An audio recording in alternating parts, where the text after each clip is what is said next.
باش نحكيو على كيفاش نربيو صغيرنا انه يعبر على مشاعره. الصغير يحس حاجات كبيرة اما ما يعرفش يعبر عليها، كي يتغشش ولا يبدا حزين ما يعرفش يفسر علاش، ويبدا يصيح ولا يبكي ويوصل حتى ينعزل.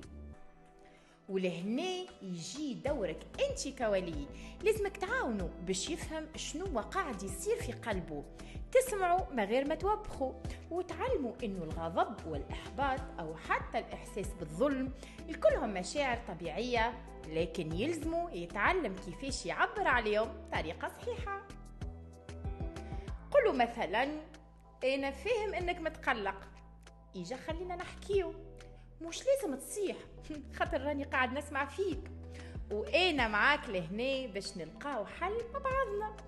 لازم تسألوا شنو حاسس وتعاونوا باش يعبر بالكلام، بالرسمة او حتى بالحكايات. وقت الصغير يلقى شكون يسمعه يتعلم يتحكم في مشاعره وتصرفاته. خلي صغيرك يعرف يحس يعبر ويتصرف، وهكا تبني فيه إنسان متوازن ناجح في حياته ومبدع